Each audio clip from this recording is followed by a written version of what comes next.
சென்னையில் நிதி சார்ந்த குற்றங்களில் ஈடுபட்ட சைபர் கிரிமினல்களை விரைந்து கைது செய்ததோடு அவர்களின் போலி கணக்கிலிருந்த 36 கோடியே 63 லட்சம் ரூபாயை போலீசார் முடக்கியுள்ளனர். நாளுக்கு நாள் அதிகரித்து வரும் சைபர் குற்றங்களால் மக்கள் பெருமளவு பணத்தை இழக்கின்றனர். வேறு மாநிலம் அல்லது வெளிநாட்டில் இருந்து கொண்டு கைவரிசை காட்டுகிறவர்களை பிடிப்பது காவல்துறையினருக்கு சவாலான பணியாக உள்ளது. ஆனாலும் சென்னையில் அரங்கேறும் சைபர் குற்றங்கள் மீது விரைந்து நடவடிக்கை எடுக்க மாநகர காவல் ஆணையர் அருண் உத்தரவிட்டுள்ளார்.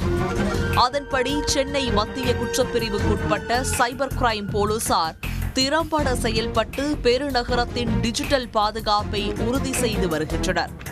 கடந்த 2024ஆம் ஆண்டில் மட்டும் நிதி மோசடி தொடர்பாக மொத்தம் 2732 புகார்கள் பெறப்பட்டன. அது தொடர்பாக 325 வழக்குகள் பதிவு செய்யப்பட்டன. அதில் ஈடுபட்டவர்களை கண்டுபிடிக்க மத்திய குற்றப்பிரிவு காவல் அதிகாரிகள் மற்றும் காவல் குழுவினர் பல்வேறு வட மாநிலங்களுக்கு சென்று புலன் விசாரணை செய்து இந்த வழக்குகளில் தொடர்புடைய 36 பேரை கைது செய்து சிறையில் அடைத்தனர். சைபர் குற்றவாளிகள் பயன்படுத்தும் பல்வேறு மாநிலங்களில் உள்ள போலி வங்கிக் கணக்குகள் கண்டுபிடிக்கப்பட்டு 36 கோடியே 63 லட்சம் ரூபாய் பணம் முடக்கப்பட்டுள்ளது. மேலும் 12 கோடியே 31 லட்சம் ரூபாயை மீட்டு நீதிமன்ற உத்தரவுப்படி பாதிக்கப்பட்டவர்களுக்கு திரும்ப வழங்கப்பட்டு வருகிறது. பெண்களுக்கு எதிரான சைபர் குற்றங்கள் தொடர்பாக பெறப்படும் புகார்களில் அவதூறான பதிவை நீக்கம் செய்ய துரித நடவடிக்கையும் எடுக்கப்பட்டு வருகிறது. இதில் ஈடுபடுகிறவர்கள் கண்டறியப்பட்டு கடுமையான சட்ட நடவடிக்கையும் மேற்கொள்ளப்படுகிறது. சைபர் குற்றவாளிகள் 7 பேர் குண்டர் தடுப்பு காவல் சட்டத்தின் கீழ் அடைக்கப்பட்டுள்ளனர். மேலும் பொதுமக்கள் சைபர் நிதி மோசடிகளில் சிக்காமல் இருக்க கடந்த ஆண்டு மொத்தம் 55 சைபர் விழிப்புணர்வு நிகழ்ச்சிகளும் நடத்தப்பட்டுள்ளன.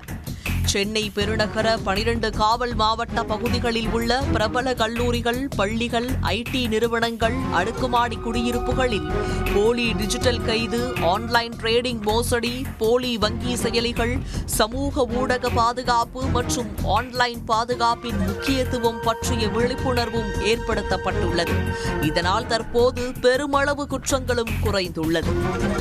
மேலும் சைபர் குற்றங்களில் கோல்டன் ஹவர் என்று சொல்லப்படும் குற்றம் நடந்த சில மணி நேரத்தில் உடனடியாக புகார் அளிக்கப்பட்டதால் பலரின் இழந்த தொகை முழுவதும் வங்கிகளிலிருந்து மீட்டு ஒப்படைக்கப்பட்டுள்ளது.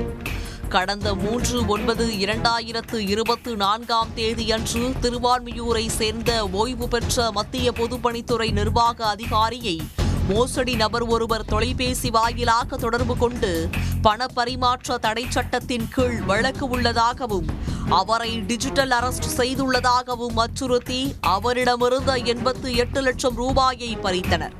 அது தொடர்பான புகாரில் தனிப்படை அமைக்கப்பட்டு குற்றவாளிகள் பயன்படுத்திய 178க்கும் மேற்பட்ட வங்கிக் கணக்குகளை ஆராய்ந்து அஸ்ஸாம் மாநிலம் குவஹாத்தியில் பதுங்கியிருந்த மொத்தம் 5 குற்றவாளிகளையும் மத்திய குற்றப்பிரிவு தனிப்படையினர் கைது செய்து சிறையில் அடைத்தனர்.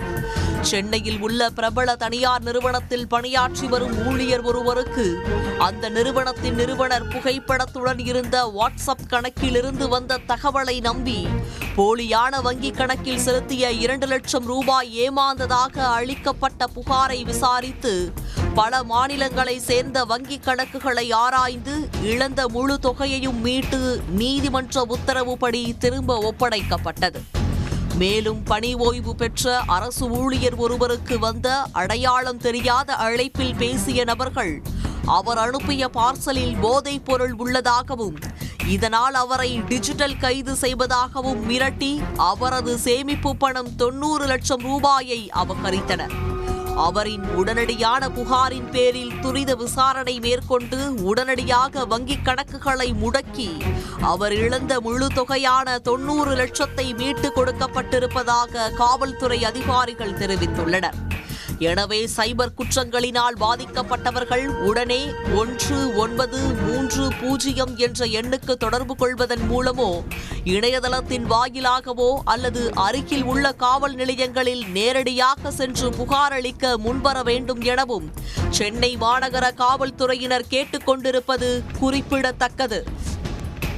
உடனுக்குடன் செய்திகளை தெரிந்து கொள்ள சன் நியூஸ் பெல் ஐகானை கிளிக் பண்ணுங்க.